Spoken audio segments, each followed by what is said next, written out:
Fade in. The last the last episode of the last season gets a 9.9 on IMDb, right? A 9.9 out of 10. Mm-hmm. It is actually in isolation, in every episode, it's actually the worst written episode. Mm-hmm. The worst written episode. Things are convenient. Things just happen. It opens up with them. I don't know if they got the information on how to track this shuttle with the cloner dude on there, right? But we immediately from they're leaving the planet where they've just got the information of where fucking Moff Gideon's ship is. We immediately cut to them in pursuit of an Imperial shuttle. Now, let me tell you something. They want to shut down this Imperial shuttle so they can fly it, right? But when they first cut to that scene, they're trying to shoot it with blasters. Then when they finally get locked on, they shoot it with the ion cannon, right? To shut the ship down. Why were they even shooting at it with normal blasters if they wanted to shut it down? That's my first question. How did they end up there? How can they track that? Ion cannons. What? To disable it. Notice, the Imperials never use ion cannons to disable his ship. You know what? No. The face scanning scene, though, one tweak to that one, and it would have made sense. Because they could have had Boba Fett have his face scanned, because he has a clone trooper's face. Mm-hmm. Yeah, there you go. So that would have actually made sense, right? He mentions that, and he goes, they're going to recognize my face. Like, they play it off as a joke, and that's why he couldn't go in there. Because they will recognize him as the clone. Or knowing that you're going to have this helmet removal scene in the very next fucking episode, just not do it in the one before and make it more meaningful in the last episode where he does it to just say goodbye to Baby Yoda. Like, not only was it so stupid and convoluted in episode 7, in episode 8, it undermined that moment in episode 8 because he already did the thing where he took his helmet off in front of a group of people. Like, so it decreased, it took value away from episode 8 and made 7 dumber. And I want to get back to Tim on the generals. We all know that in the military, generals run fuel depots. Yeah. It's a very critical thing to have a high-ranking political or military figure run fuel depots. And while we're on the topic of Bill Burr, I want to point hang on. Can I just finish my point really quickly? I'm sorry, Tim. I'm sorry. You come back to Bill Burr in just a second. Let me just finish this. It cuts from the moment that they actually get the Imperial shuttle to them landing on a planet where Bo-Katan is. How do they even know where Bo-Katan is? She didn't, in the episode where they meet, she didn't give him anything. Tracking files, dude. Yeah, fuck off, cunt. She gave him their chain code. Not only that, they land. So we just replaced tracking files with chain codes. They land. There's no Imperial shuttle. They cut back. There's an Imperial shuttle. Like, I mean, look, there are slight nitpicks in there. I'll grant that. There can be time periods that change. The shuttle might have flown in afterwards, and landed because nobody was in the bar that was in the shuttle. All of that thing. That's fine.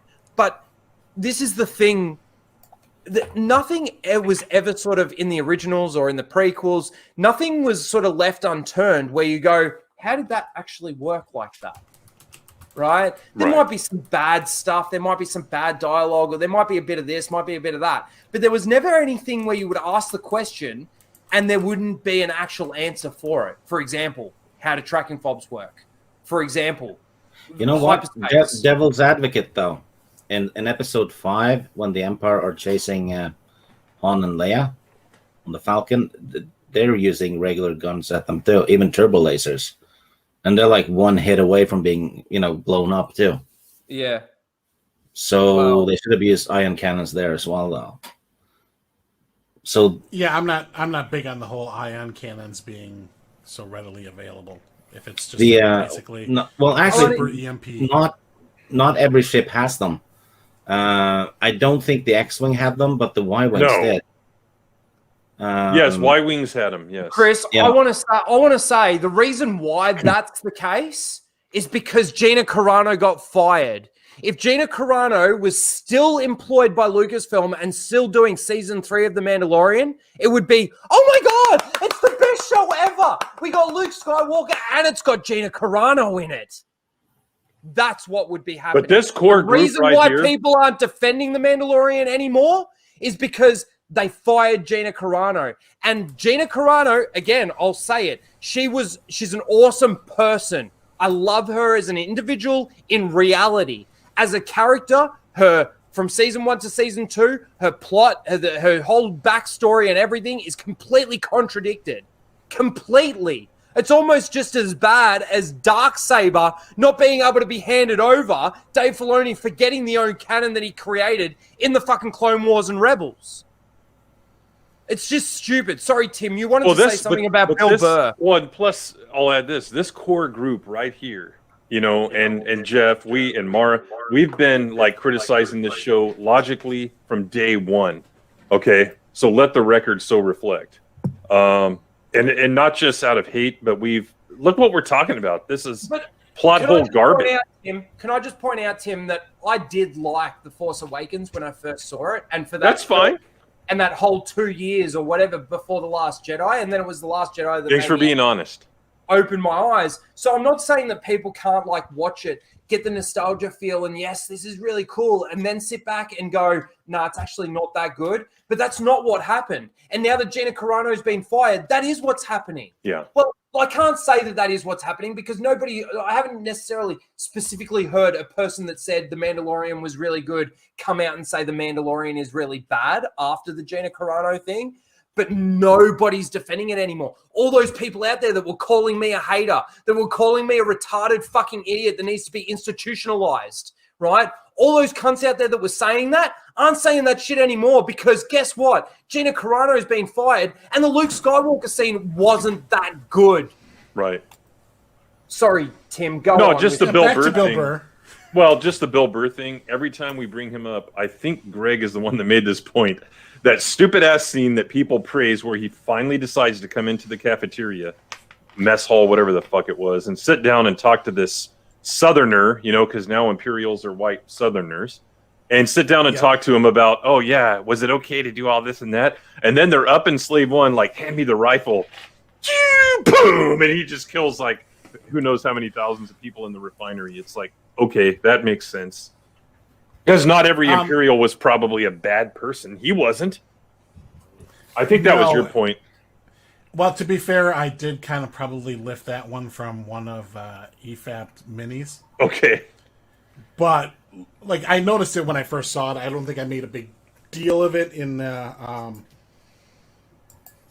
my Tuscan Bob reviews. But, yeah, and that's something that's kind of plagued Disney Star Wars, too, because they do the same shit in Force Awakens, right? Where, you know, they try on one hand humanize the stormtroopers, right? They're stolen from birth, brainwashed, all this jazz. Mm-hmm. And we have this character Finn who breaks that conditioning and kind of starts to act and think independently and with a moral awakens. Compass. Yeah, he awakens. You know where we saw and that? And then on his way off the ship, he's blowing up his brothers left and right like they're just fucking trash.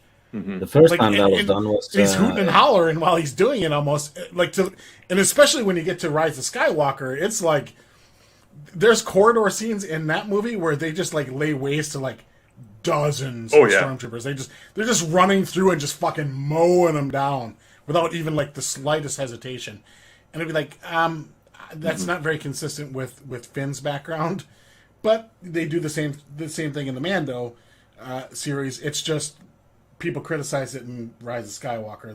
They chose to ignore it. And Finn's starting point is exactly the same as Kyle Katarn. He's a stormtrooper that basically switches sides, and then later becomes a Jedi. Yeah. Yeah. Well, like you break that conditioning, you break that programming. I mean, wasn't Solo himself involved with the Imperials at some point? They were the ruling. They were the ruling force. So a lot of people worked with them.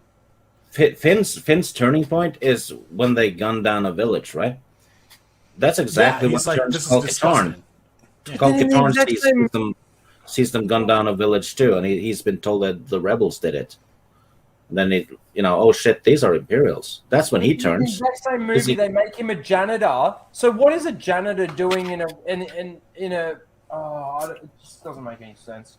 Yeah, his whole backstory is just not well thought of. But I mean, again, that's Disney Star Wars. He's vacuuming in vacuum. I don't care. To fade out. No.